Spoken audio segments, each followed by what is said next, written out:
হাসপাতালের কার্যক্রম চালুর দাবি এবং একাডেমিক কার্যক্রমে অব্যবস্থাপনার প্রতিবাদে সুনামগঞ্জ সিলেট আঞ্চলিক মহাসড়ক অবরোধ করেছে সুনামগঞ্জ মেডিকেল কলেজের শিক্ষার্থীরা। সে খবর রাখছেন সহকর্মী শহীদ নূর আহমেদ, যুক্ত হচ্ছেন আমাদের সঙ্গে। নূর আহমেদ, আমরা যদি সময় হিসেব করি তাহলে প্রায় 3 ঘন্টা হতে চলল এই আন্দোলন, এই মহাসড়ক অবরোধ করে রেখেছেন সুনামগঞ্জ মেডিকেল কলেজের শিক্ষার্থীরা। কোনো আশাবাদ এই শিক্ষার্থীরা পেয়েছেন কিনা কোনো মহল থেকে, এবং তারা বলছিলেন অনশনের দিকে তারা যাবেন, কোনো আলটিমেটাম তারা দিয়েছেন কিনা, এবং যান চলাচল এখন পর্যন্ত আসলে কি অবস্থা রয়েছে? পুরোপুরি বন্ধ আছে নাকি কিছুটা স্বাভাবিক হচ্ছে? রাকিব, ধন্যবাদ আপনাকে। প্রথমে যদি জানিয়ে রাখি, আসলে শিক্ষার্থীরা প্রায় 2 ঘন্টা তারা এই সড়কে ছিলেন, কিন্তু কোনো আশ্বাস পাননি। তারা এই প্রতিকূল আবহাওয়া এবং জনদুর্ভোগের কারণেই তারা একটু আগে কর্মসূচি থেকে তারা সরে দাঁড়িয়েছেন।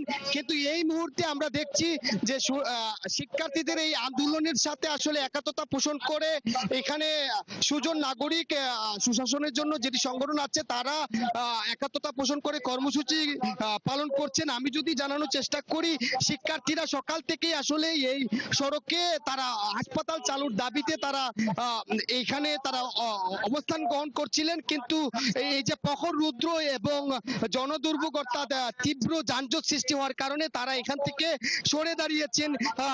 এখন আসলে সুনামগঞ্জের শিক্ষার্থীদের শুধু এই দাবি নয়, এই দাবিটি সাধারণ মানুষের দাবি হয়ে উঠেছে। কেননা এই হাসপাতাল চালু না হওয়ার কারণে যেভাবে শিক্ষার্থীরা তারা একাডেমিক কার্যক্রম থেকে তারা অসুবিধা হচ্ছে, তাদের ব্যাহত হচ্ছে শিক্ষা কার্যক্রম।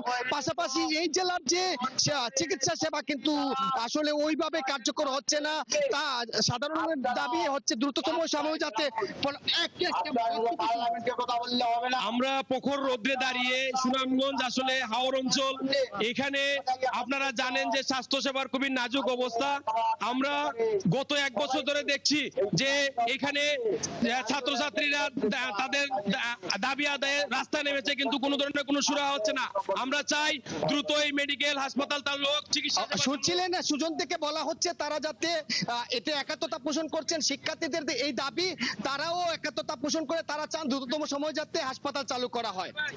অনেক ধন্যবাদ শহীদ নূর আহমেদ, আপনি তো আছেনই এই আন্দোলন কিংবা সড়ক অবরোধে যে কার্যক্রম চলছে সেই আপডেট তো নিশ্চয়ই পরবর্তীতে পেতে থাকবো, এবং সড়ক চলাচল ঠিক হয় কিনা সেই আপডেটও নিশ্চয়ই আপনার মাধ্যমে জানতে পারবো। শহীদ নূর আহমেদ আমাদের সঙ্গে যুক্ত হয়েছিলেন ঢাকা সুনামগঞ্জ সিলেট মহাসড়ক থেকে।